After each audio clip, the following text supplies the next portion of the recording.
Hello and welcome to Bags of Action. My name's Steve, my co-host is Pete. Hello. This episode we're talking about Angel Has Fallen from 2019. Now this is the third Mike Banning Fallen film. We reviewed the first one, Olympus Has Fallen? Olympus Has Fallen, yeah. We reviewed that a while ago. Right.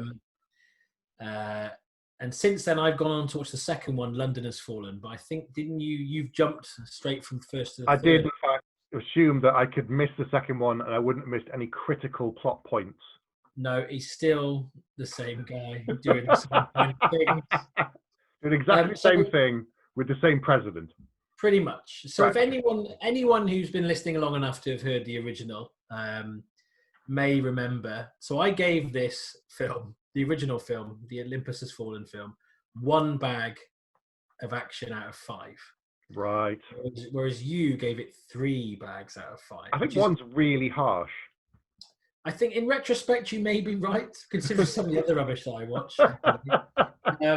I think, do you know what happened? I think we just watched White House Down. Yes. I think that's a much stronger movie, and so you've always said that.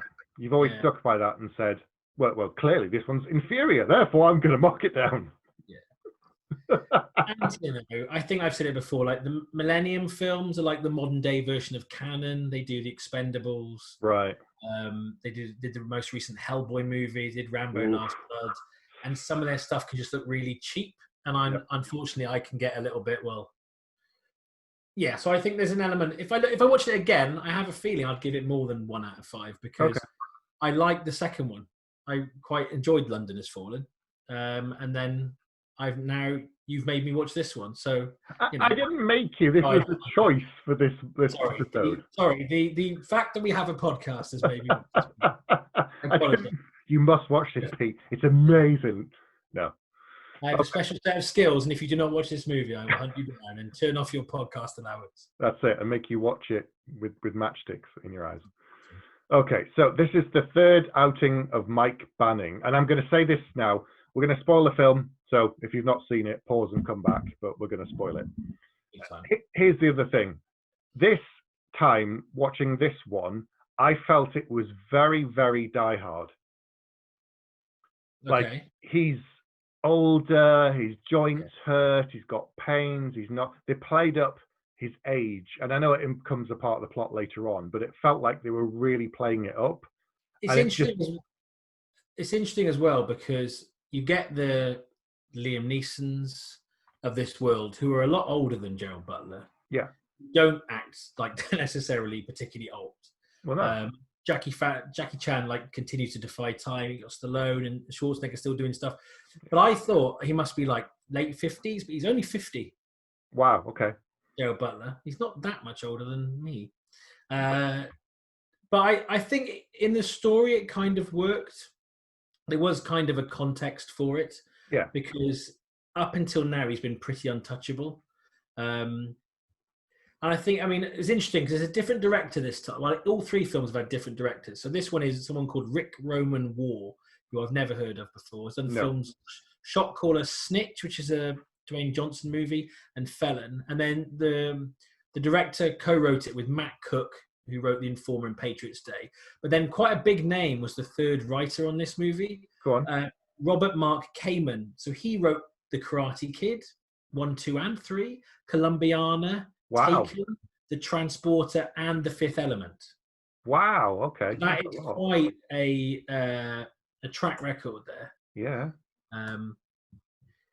And it's interesting. I think it's only Morgan Freeman, I think, that returned from the previous ones because they recast the wife in this movie. So Radha Mitchell from the Reddick movies was in the first 2. Yeah. And she's replaced here by Piper Perabo from Looper and Coyote Ugly.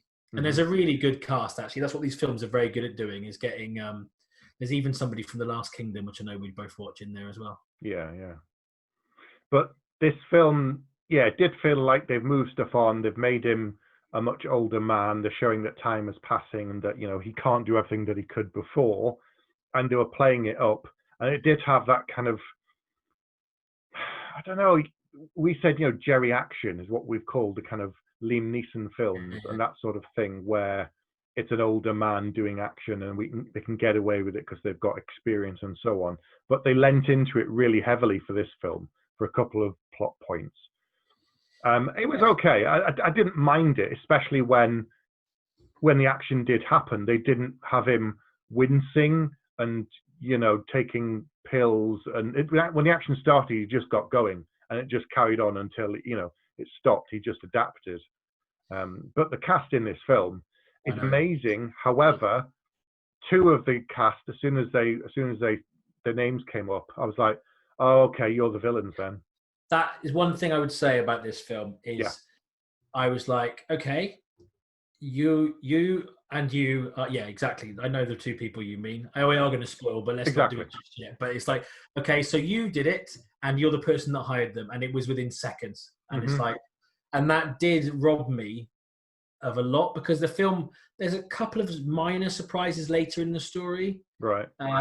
Including a bit of casting. A name I don't think I saw at the start of the credits, and the name of the person who, we'll go on to it later, but I think stole the film and kind of made it far superior to the first one, just by their very presence. Yeah, I think when you've got a film that's this predictable anyway, casting really kind of archetypally can be a real problem. If they'd mixed it up, if they kind of, like Jada Pinkett Smith is in this. Yeah. If she'd been the villain rather than the FBI agent, or Lance Reddick, who's from John Wick, and of course was in White House Down, interestingly enough, to jump franchise when they didn't make any more of those. Yeah, I think because Danny Huston's in this, who's really good, and Tim Blake Nelson, and Joseph Milsom from The Last Kingdom, who I didn't recognise for ages. I was like, oh, that's what he's from. But yeah, it's a really good cast, and like with Morgan Freeman as well. It's like, I remember what I said about the first film was it felt like these like bigger name actors were just kind of phoning it in. Right. But I didn't get that sense in the second one, and I didn't get that sense here either. I did feel like they were, you know, playing fully rounded characters to a greater extent than before, I think. Yeah. Maybe just because this is the third one, you felt like you got to know the characters a bit better. You've had time to build, and it's in that thing of, in the back of your mind, you think you know them, so when they turn up, they're familiar people that you're spending more time with. So you don't need to know too much about Mike. You know he's already got a family and a wife and a daughter and that sort of stuff. They don't spend too much time on that. They just spend time on what's going on in the present. And if you've not seen the other two films, it's not a huge problem. I haven't seen the second one. I'm sure I've not missed anything critical. No, my wife walked in about 20 minutes into this and went, oh, I might, and she watched about half an hour and was like, oh, I would have watched that with you. And I'm like, but you haven't seen the other two? She went, I think I've caught up. In fairness, she watched a YouTube video that showed you the first 7 seasons of Game of Thrones and then watched the last season with me. No. And could still remember people's names and who they were to each other better than I could. Wow. So but that was quite, I was like, you really want to watch? Yeah, everyone's talking about it. I might as well watch the last season. I'm like, oh no, all the stuff that she missed from not watching it and reading a summary. Ouch. As a completist, it made me feel a little bit This is why you had to watch the second one before this one, and I was like, no, I'll skip it. As I think I've said before, I learned my lesson when I saw Highlander 2 in the cinema, having not seen Highlander, and then watched Highlander later, and that taught me a very valuable life lesson. That shaped the rest of your life, Pete. Is what you're saying. If you do things, if you don't do things in order, you end up watching Highlander 2. It's true, and nobody wants that. Not even the people who made Highlander 2. Not even Michael Ironside wants to watch it again. No, or Christopher Lambert.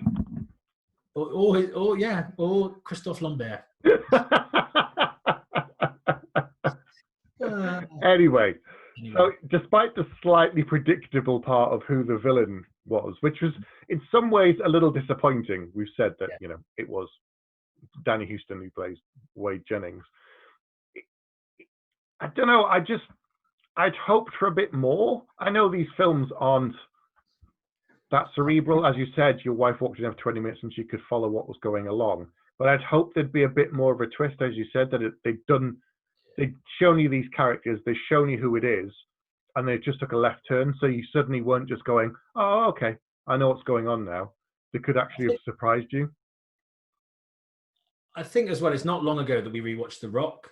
Yeah. And to me, I think we said it at the time, that is the template for a villain, because you're not quite sure their motives. Then you kind of go, oh, I kind of get their point, but they're wrong. Here it was like, yeah, we're really close friends, but is it about money? No, I just like to fight. It was just really muddy, didn't you think? It was a bit like, I just want to. You could have just had a fight with him anyway, without.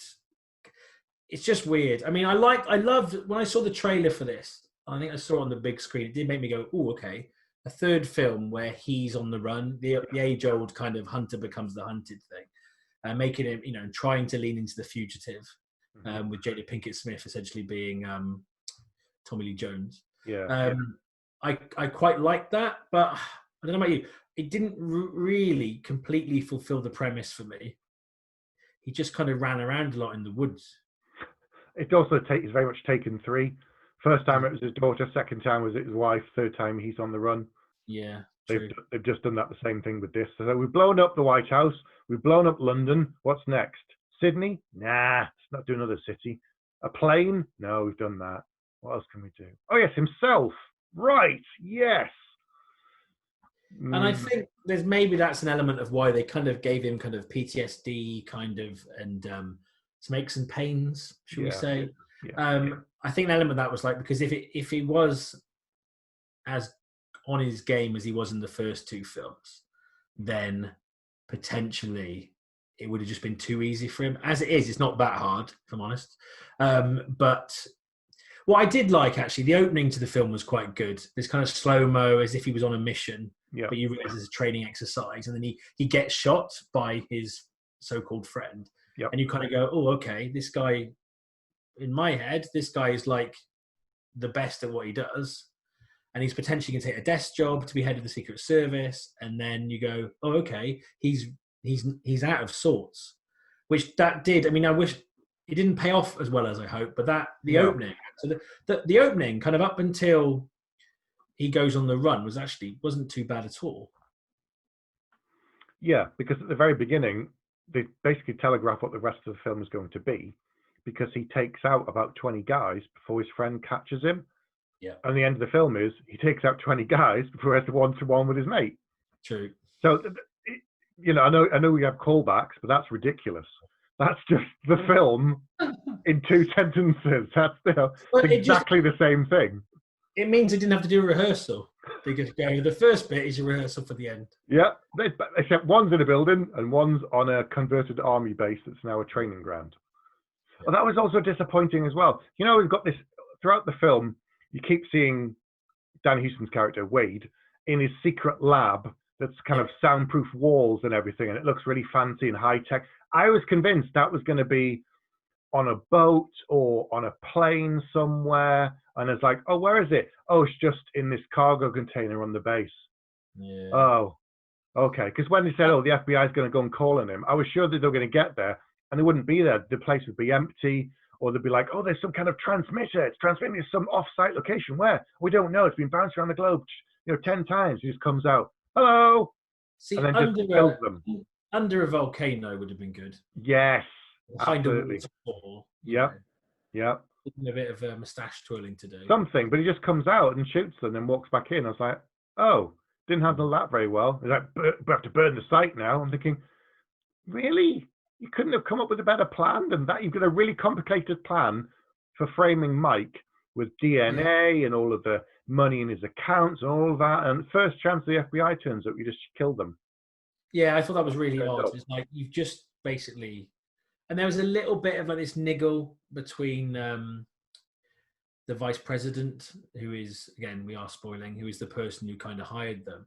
Yeah. There was these little kind of niggles between them. Oh, they're not really agreeing with each other, but it didn't really make much sense.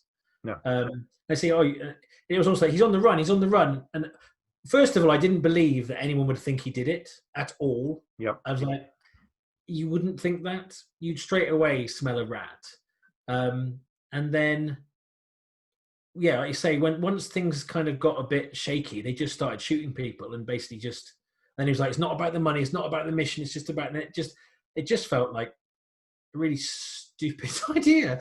And I didn't understand his character at all, Wade. I'm like, well, was he really his friend? You know, is that history that important? That, you know, I don't know. There's something in this. I don't know whether. I mean, there was the original story was by the two people who wrote the first film. Then you had 3 other script writers working on it. I just wonder if something got lost in there. No, but it just felt like, well, it was a villain with no motivation, and they gave up on their own plan like halfway through. I guess so. Playing devil's advocate, I guess the motivation was they start a war in a bunch of other places. The VP has signed off on the use of private contractors instead of just the army, and therefore he gets his money. But more than that, he gets his war, which is what he wants. Which is the only place he's got an identity, which I guess they do. Yeah. Old lions and all that stuff he keeps talking about and saying, you know, they've got to do what they do. And, you know, they can't rest and just not fight because that's all he knows how to do. And it's a bit weird that, you know, the world's moved on and rather than trying to adapt, he's like, nope, we're just going to create more war. So therefore we can still keep doing what we've done. So it's a bit of a weird mentality. Actually, now that you explain it like that, then I'm gonna jump straight to the person who I think makes this movie. Go on. Nick Nolte. So Nick Nolte turns up as essentially someone had watched The Last Crusade, I think the night before. They did this script and went, oh, do you know what's missing? You're my son. That's about it. But didn't you think it was very... I thought it felt like I was waiting for him to call him Junior. It was quite similar, but I quite like what they did with him. So he's an ex-army guy. He's off the grid, although he's not off the grid because they find him really easily. And where he goes on the run just happens to be near enough to his dad's. It's Lauren.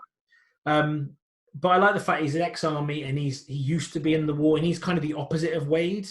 He talks about the price of war. He talks about, and then. There are some clever parallels with reality. There's talk of Russian interference in the elections. Yep. The vice president's slogan is "Make the country stronger again," which is pretty close. I didn't like the fact that they kind of photoshopped or comped in Morgan Freeman to the G20 summit. That was funny, standing right next to Putin. That was a bit weird. But I think that the stuff with Nick Nolte kind of did give you a difference. It's like, actually, you can go. There's a couple of ways this can go, I suppose. If you just keep being in the theatre of war, you can either be totally anti everything you've seen, which is where his father ends up, and you get the feeling that's where Mike is heading, which is why his head has kind of gone a bit. Yeah. Or you become Wade, who basically just lives for it and they can't do anything else. So like that. But again, it's one of those things. I didn't necessarily get that from the film, right? But I get that from talking about the film. And we shouldn't have to do that. No. So what I got from the film was that his dad had gone the opposite way. He realised that it was Vietnam, I think he fought in. Yeah. And he said that he left Mike and his mother because he realised what it was going to cost him, and he'd take it out on them. So didn't he like abandon them or something? Yeah, he abandoned them because he said the person he was becoming. Exactly. So came back from the war was not good enough to be a parent. And so he's actually the person, after 3 films, he's someone who now has an arc. He has an arc in this movie. Yeah. You know, he kind of gets to know the family. The one surprise in this movie, which I thought was really, really, really good, was because I was ticking off the kind of action movie bingo. You know, it's like, okay, it's that person. His friend is the villain, and he's been hired by the person who's pretending to be so nice. And then you're like, right, we're going to get the insurance policy. We're going to go after his wife and child.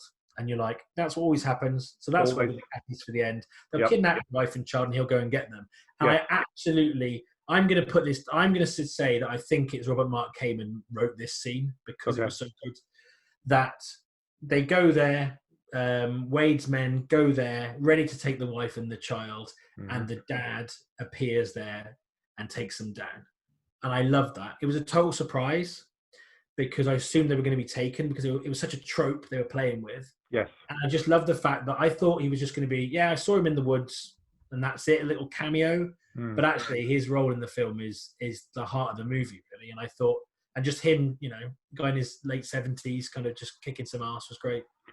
But I agree with all of that. But the bit in the woods itself, I mean, I like the cabin. I like the fact that he'd set it all up but then he said, oh, I'm off the grid. But then he has like CCTV all over the woods. So there's cameras everywhere, which is fine. You know, you can have solar power and generators and whatnot. That's fine. But then he's basically carpet bombed the whole of the forest. That's true. Like not just a little bit. And he's like, pull that wire. Why? Just pull that wire and see what happens. Like, pull my finger. So he pulls it, and then they're like, oh, there's like a mushroom cloud over that part of the forest in Massachusetts. I think that's where we might be hiding. You're right. It's like, Yeah, wow. and Mike kind of goes, "You just given our position away," and he goes, "Doesn't matter because we can kill them." And he's killed. It was all of them. It wasn't just one or two, and it wasn't like it's a little of explosion. You saw the bodies burning and just like exploding and flying off everywhere, and they were all dead. It's like everybody's dead. At that Everybody. point, I thought maybe it's not best that Grandad comes home for Christmas. I've got this little present. Pull this string. No, don't pull the string. I can cook the turkeys super quick. Just push this. Give me a minute. I'll go out and get some plastic explosives. I flambéed your house. Yeah, but Nick Nolte is brilliant. I really enjoyed it. He was probably the best thing in it, and it just gives Mike a glimpse into the future that if he keeps going the way he's going, if he doesn't actually get some help. Although to be fair, he is trying. He's gone to what, 4 doctors? Yeah, with all different names and fake jobs and stuff. So he's actually trying not to become his father, even though he didn't even know that's what he was going towards. And he is trying to sort it. He just wasn't telling his wife about it. So he's gone to different neurologists who've said, you're suffering from various problems, you need some help. But I guess he got there in the end. But yeah, and I think at the end was a bit laboured. They have this kind of, I mean, I am an advocate of helping people with mental health issues, but I don't know. Didn't you feel it was for the type of movie it was almost like you really should get help. If you have a problem, you should see someone. I don't know, it was very weird kind of modern spin on things. It just felt a little bit, not overplayed, it just felt a bit clumsy. Right. Yeah, I guess they're trying to send a message. Yes. But in this kind of film, I don't know. It doesn't really, this isn't a deep and meaningful film that's going to change your life. Well, or have that kind of thematically growing through I guess the downside of all 3 films are different directors and different writers is they're all putting their own stamp on it. I mean, it's clever. It's like, I mean, he has, I guess, you look at the Fallen, maybe the Fallen is just his inability to cope, I suppose. But I think it's being cleverer than it actually is. Well, for a trilogy with 3 different directors and the same characters, it's still more cohesive than the new Star Wars trilogy. So, burn, but true. Yeah, well, that's valid points. It is though. There's an arc to the characters. Everything moves forward. There's recurring actors that come back, and it all makes sense. That's a valid job done. Anyway, what did you think about the final sort of big battle scene in the building? Some of it was good, and then the actual fight between the 2 of them was a real anticlimax, I thought.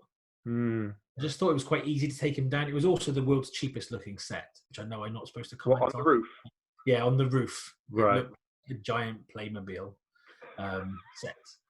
And that really took me out of the movie. The same as like some of the kind of times they're driving in cars, you're blatantly not in that car. Wow.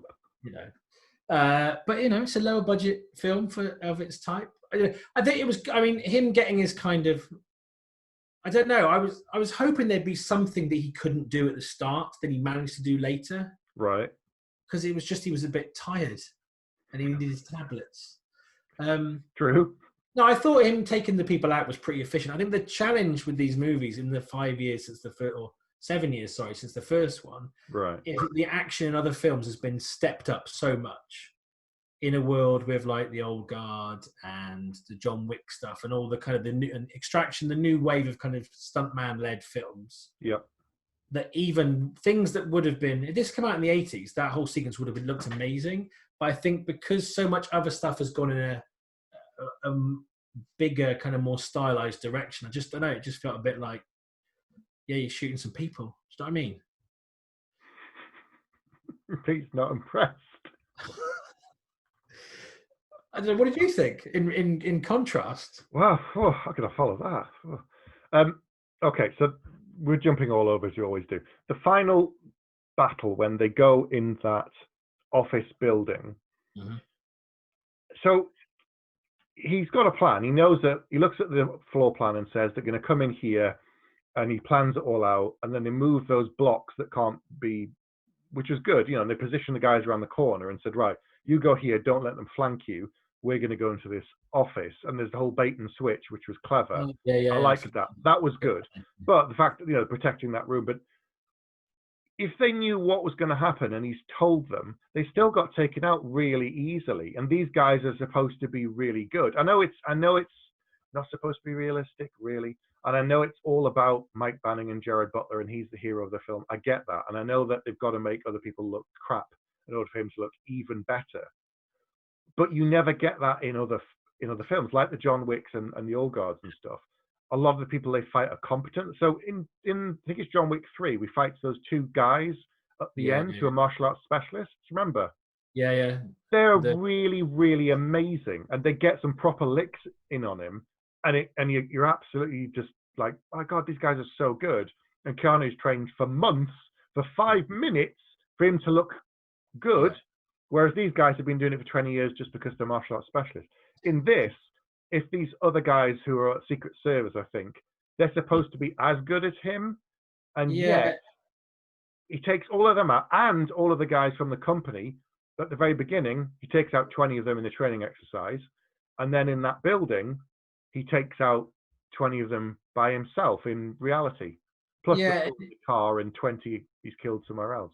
I don't know if they are kind of setting up as almost superhuman. Yeah. And they're almost, I think they're sort of saying, well, the only reason he's struggling is himself. So once he gets past himself, he's fine. But it did feel, I never felt he was in, considering it's a film where someone has gone on the run, framed for an assassination attempt on the president. I never once felt he was in jeopardy. Not real jeopardy, no. Which I would have I'd liked him to have gone through a lot more. No, I'm not. I was about to say should be tortured, but that just sounds like a weird thing to say. But just like almost like go back to something like a TV show like 24, when Jack Bauer was taken or where he was framed for something, he got properly beaten up. He got like electrocuted and stuff, and he's dragging himself back. I'd like to have seen him kind of. I don't know. It just almost felt like, well, as long as Morgan Freeman wakes up, it's going to be fine. He should have lost a bit before he won. Yeah.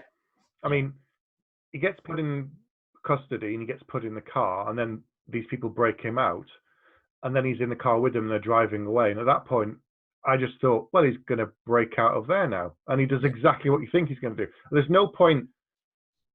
The character arc isn't predictable for Gerard Butler. You know what's going to happen. There were some twists, like the fact that Jada Pinkett Smith's character was killed. I thought she was going to get the proof to show that Mike is innocent, and that would also go towards convincing the president that when he turns up, she'll rush in and be like, look, I found this thing, and look, this proof. It's like, no.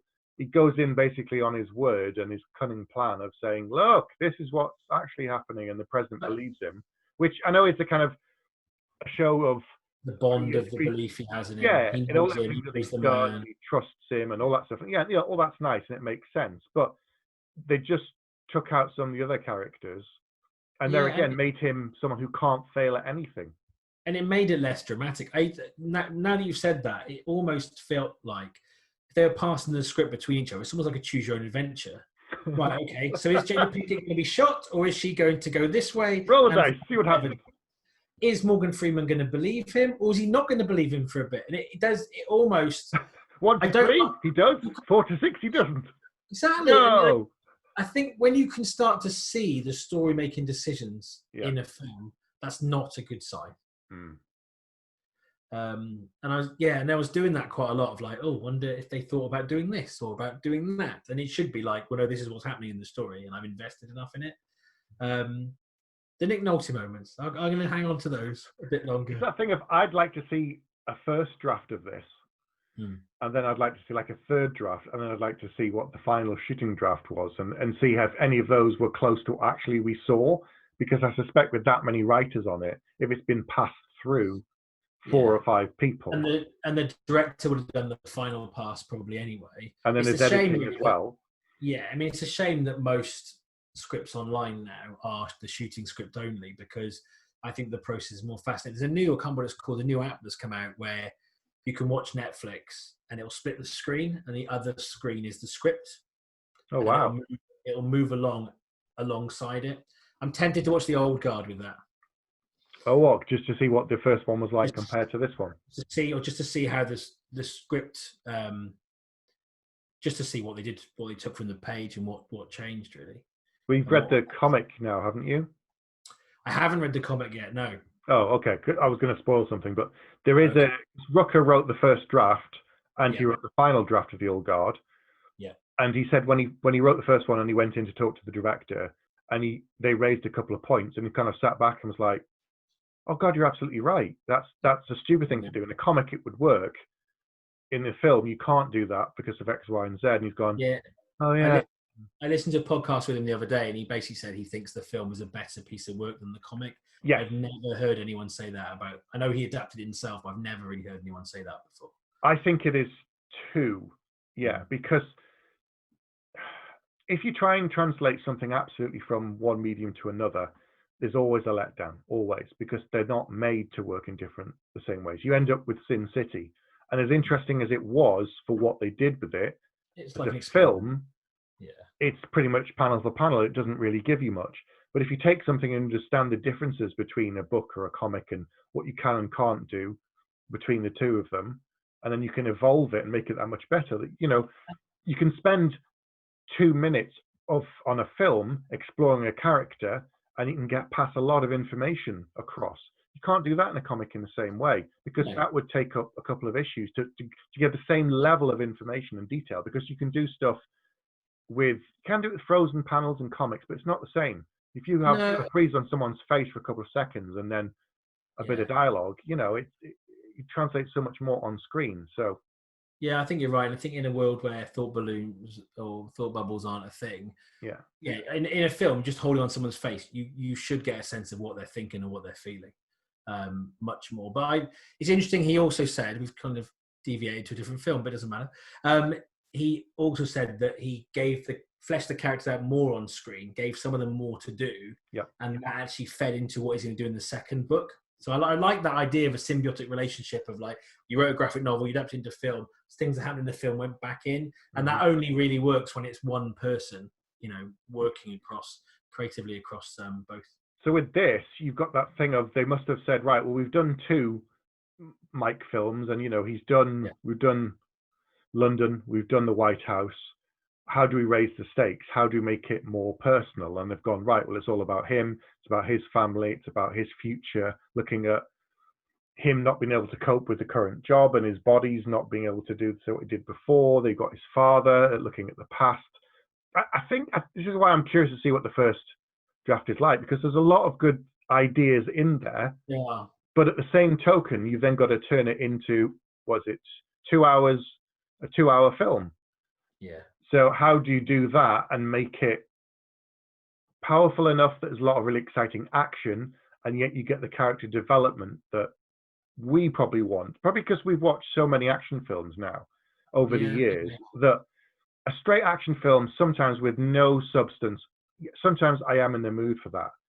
But if you get like the third or the fourth or the fifth film in a franchise, you want something more. I mean, I've not watched them, obviously, because this, but people have said the Fast and Furious films, to where they started to where they are now, that it's all about the family and the characters. And yes, there is the great action, but after how many films are we up to now? 7, 8, 9? I think 9? Anyway, 10 maybe. However many films there are now, the characters really well, the relationships, you know how they work with one another. And yet at the beginning, it was all about cars going very fast. But don't worry about the 7th one. It's about a car swinging like Spider-Man across a bridge on a grapple hook and a string. I've been finally getting around to watching the Mission Impossible movies. Yes. And they're a very different beast from where they start. I've watched the first one now. But you get to know more about it. You go, okay, I know Ethan Hunt better than I did at the start. Actually, I can see what kind of relationships he has with people. Oh, actually, the stuff with him getting married and stuff is really interesting. And then it's like, okay, Simon Pegg's character comes back it doesn't. I mean, it's not the deepest thing in the world, and the action does get more and more ludicrous. But you do get a sense of who the people are, and you do feel more invested. Mm-hmm. I'd say I'm more invested in Ethan Hunt than I am in Mike Banning. Yes, yeah. Which is after 3 films. I mean, after the first one, they knew that it had done really well. They were going to do the second one, and at that point, they should have planned and said, "Okay, if we get a second one that does really well, let's plant some seeds that we could pay off in the third one." Assuming we get a third one. If they don't get a third one, there's stuff in there that they don't need to pull necessarily on. It's interesting talking about films and kind of how they move on. It's like yeah, John Wick, the first John Wick film, is a relatively self-contained story with hints at a bigger world. Yeah. The second one throws the bigger world and it takes over. The third one, it suffocates the original film to the point it almost feels like a different thing, but it's still very good. But now they've greenlit a 4th and 5th movie being shot back to back, and you're kind of like, well, it worked. Yeah. I wish, it sounds ridiculous. Like when we were growing up, we got one-off films. Yep. And then over time, it's become trilogies. Now a trilogy is almost like the first act, and things are being set up for 7, 8, 9 movies. Probably because of the Marvel universe. Probably because of Fast and Furious. If you can make 10 films and they keep making more and more money, you're going to do it. But I love John Wick, but I think you get the third film should have wrapped up what was happening, and it kind of at the end you're like, I felt cheated as an audience. They're kind of going, we're going to make another one for you, and I was like, we're going to make 2 more for you. So I'm going into number 4. I went into 3 not knowing there'd be a 4th one. Yeah. And then thought, it feels like there's going to be another one. Then now I'm going in knowing there are 2 more, and it's just a little. It's almost like The Matrix, a little bit like, really. There's only one Matrix film though, Pete. So I don't know about. Well, yeah. What are you talking about, Pete? There was one Matrix film and it was really good. Jada Pinkett Smith, of course, in 2 of those. I don't remember her. Remember? Yeah, it's that thing of if they do another one of these, I don't think they're going to. In saying that, I don't even know what the stats were like on this one. You'll have to look them up. But I hoped that if they knew that first one had done well and then they start working on the second one, what they should have said is, right, let's plant some seeds. Let's throw some lines in about his father in the second one. Is there anything about his father in the second one? I don't think his father's mentioned in the first or second film. There you go. Could have planted stuff about that. Planted stuff about him having trouble being a father and not wanting to repeat the messages of the past and things that happened to him with his father not being there. Little things like that you could sprinkle all the way through, little bits and pieces that add stuff to the character, that add mention his my old friend Wade, him back in the day, or he's on the phone or something. You don't hear the voice, or who's that on the phone? And that's it. That's all you need to do. And then when he gets to the third one, it's like, oh Wade, we know him. We've heard about him. Yeah, I mean, I know obviously you haven't seen the second one, but I watched this and I thought, has he been in the other films and I've forgotten? But they keep adding new cast members and then it's that retcon thing of yes, this has happened before you saw it. I've been. One day we'll do a TV episode, but I've been watching Into the Badlands, which is, I know. Finally. And loving it. Good. But that show does suffer from retcon syndrome, where they go, this character's popular, let's link them to something else. Or we need to cast a really good fighter. Let's make it something to do with their past. And it relies heavily on flashback.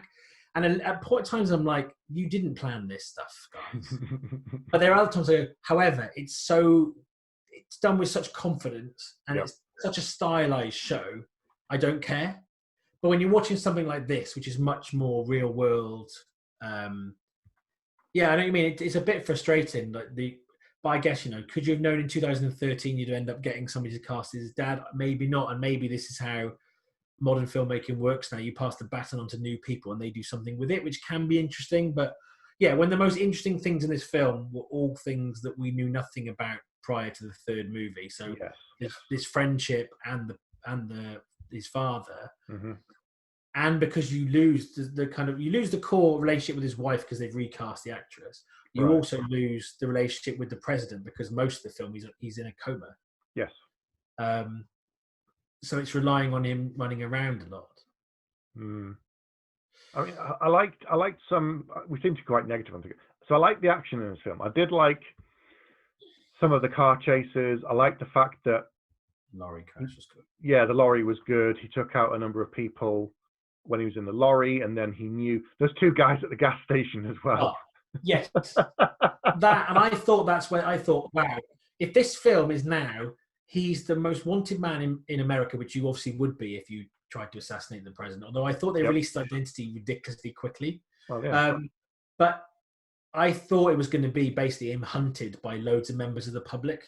Ooh, that would have been interesting. Yeah, because it's like this first guy is going to shoot him, and he takes him down really easily. Yep. And the second guy, and it's like, and he takes his truck. And I thought, if it had like these kind of, a bit like you're seeing in Portland at the moment, these kind of armed militias of people. It's like John Wick 3, except that instead of a trained mercenaries, you've got the general public hunting. Yeah, it's the general public who think they're soldiers. Mm-hmm. That would have been. Oh, I want to see that film. That would have been Go really write that one. Go write that one, Pete. Although I guess he would have found it very easy to take them out. But he doesn't kill them. You can't kill. He didn't kill any of those guys. He just. No, that's true. He just shot them in the knee. Can't kill them. Whereas when he's against the soldiers, he just kills them and moves on. Sure. Doesn't think about it. He kills like there's 4 guys in the car. When they rescued him from being kept prisoner, he killed 2 in the front and 2 in the back. Got out and then killed a bunch more and then walked off after having stolen the guy's clothes and stuff. So, but if it's people he can't kill, and it's a mob of people coming after him all the time, you know, women as well, and they've got guns. Plenty of them have got guns in America. So, children with guns too. What are you going to do then? And that might have been more interesting. Less predictable than 1, 2, 3. Oh, is he dead? Nope. 4, 5, 6. Oh, he's okay. You know, stuff that we've seen before. But I think as well they could have. You know, you said that the start and the end kind of mirrored each other. Yep. But it would have been great if he'd had this. If he got to the exact same situation where Wade took him down. Yeah. But he was feeling so much better within himself, or learned something, or maybe he learned something from his dad, or something that got him out of that situation the second time. Yeah. Then it would have kind of justified it. But it was just, I don't know. He just was better at fighting with a knife than he was. Yeah, that's basically what it came down to. He was, despite the fact that he's been blown up, shot, stabbed, not had his painkillers. Not his painkillers, not sleeping, hasn't slept throughout the whole of the film, in fact. I don't think he had. I think he even had time for a sandwich. Didn't have a sandwich or a pee at any point during the film. No. So he just kept going. They made him superhuman. Like, you go back to Die Hard, and he suffers in that film. He said about torturing, but he suffers. He has, he's shot, he's stabbed, he has glass in his feet, and he's yes, he is better than them, but equally he fails a lot of the time. Mike never, as you said, I never really felt that Mike was threatened or in danger. And if you're going to do that, I think if the person is going to be quite invincible, then you have to lean into maybe their charisma or something. Are you saying Gerard Butler isn't charismatic? I'm not saying that Joe. I don't know. I've never met the man. Perhaps he's the most charming man on earth. However, the character that he's playing is pretty white bread.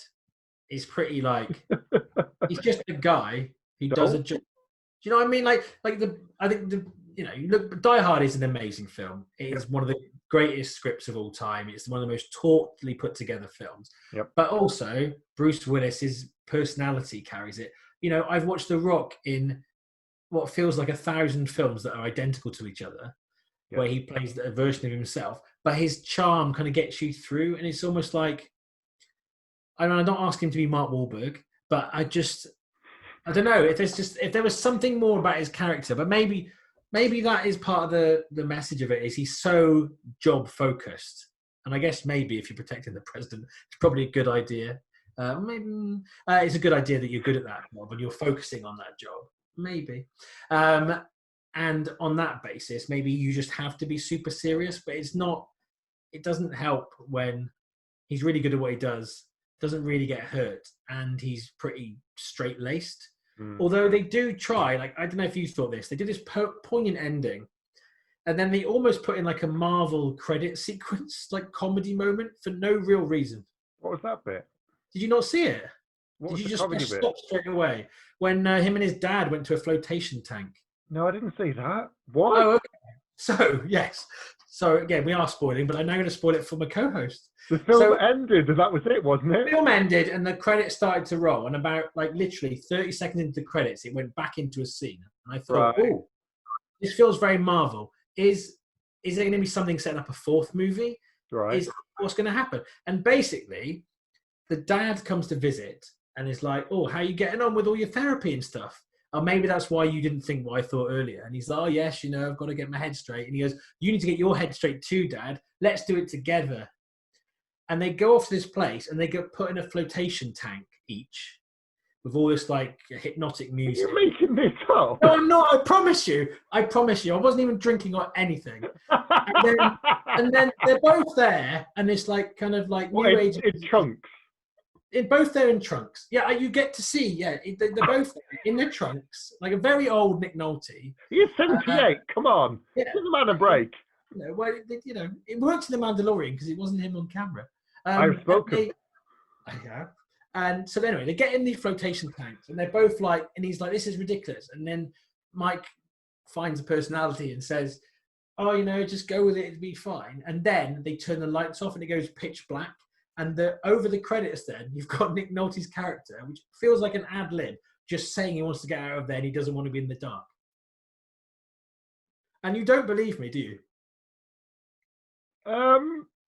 I promise you. I promise you. If anyone is listening to this has already seen this film, please send us a stamped address postcard or a comment on YouTube. Or just comment that, or something. That makes more sense. Tweet is probably better.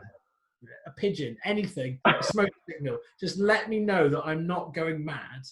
But it was the most this is a very straight played action movie. Yeah. And then it was very bizarre. I've got to go back and watch this now. I have to go back and watch this. I'm absolutely amazed that you haven't made it stop.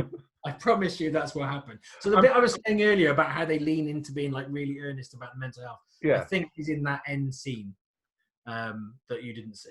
No. Wow. Okay, that's changed my score. Has it? Wow. Gosh. Okay.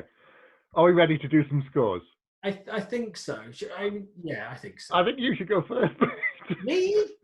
Okay. So let's think. I gave the first in this trilogy 1 bag. You did say that was a bit harsh. I think it was a bit harsh. I much prefer the second one. I probably would have given that a 3. So here we are with the third. And I'm wavering, and I always waver because I'm torn between a 2 and a 3.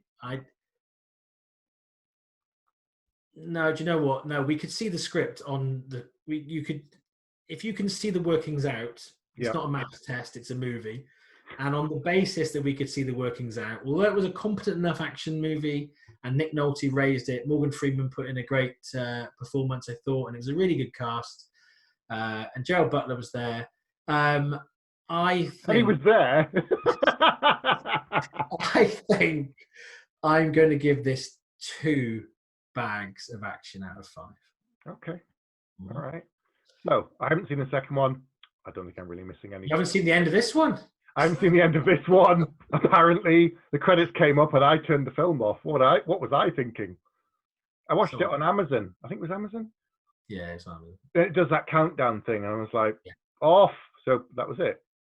Okay. I didn't think to look for a mid-credits sequence. Anyway, I want to go back and watch that now. I'm really baffled.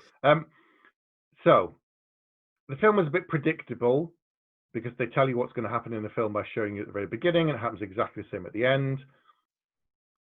As you said, we could see the workings out. We knew what was coming because you could just follow it. I didn't really feel that the character was in danger at any real point. He was never under serious threat. There was a couple of nice twists. The family being under threat, being saved by Nick Nolte. Nick Nolte was the best thing in it. We didn't mention Lance Reddick, who played David Gentry, the boss of the Secret Service. He's always brilliant in everything. I've been watching him in Bosch for the last 6 years, and before that, Fringe, and before that, something else. He's always good. Morgan Freeman felt a little bit like he was phoning it in. But then again, to be fair, in this kind of a film, he's not really doing the speech from Shawshank Redemption. So You He know. was asleep for an hour. Yeah, they did just put him in the bed and he dozed off, and they said, "I thought he's supposed to talk." No, just say he's in a coma instead. He's old, let him rest. Okay. It was all right. We've seen better, and given that this is the third one in the franchise, and given that it was only made in 2019, I expected more from it. Maybe I'm expecting too much because it's an action film. But for a modern action film, we've come to expect a lot more. I mean, we've gone back and watched some films from the 80s and 90s, and some of the 80s ones hold up. A lot of them don't. They really don't for various reasons, and the same in the 90s. And it has to evolve. You have to have moved on. I don't really feel like they did enough to evolve this on because they made him too superhuman.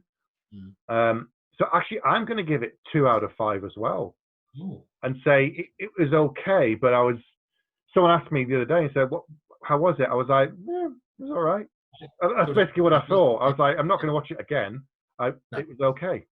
But you need to now watch the end. But would you now go and watch, not like right now, but will you watch London Has Fallen now? No. No? Okay. I know you're a completist, but Yeah, I'd have to go back and watch 2 and then go back and watch 3 again. I can't do that. You can watch one reverse. You can watch 2, then 1. I'll read a summary. I'll read a summary of 2. I'll get my wife to Mike kills some people. London blows up. He wins. That's pretty much it. Yeah. Okay. Well, yeah, I think the middle one is the strongest of the 3. Okay. All right. Well, I don't know. If I'm bored, I'll go back and watch it. If I'm really bored. Okay. So, have you seen Angel Has Fallen from 2019? What do you think? Get in touch. Let us know. Come on to Twitter. Come on to the Facebook group. You can email us. Don't forget to subscribe and like to our YouTube channel. You can support us on Ko-fi if you want to buy us a coffee over there. And we have new episodes coming out every week on the YouTube channel, so don't forget to watch out for those. Hit the bell and you'll get notifications and you'll never miss an episode. So we usually got new things out every week, so plenty of stuff on the horizon. Excellent. Right, Pete, wrap us up. Thank you very much for watching and listening, if indeed you still are. Good night. Good night.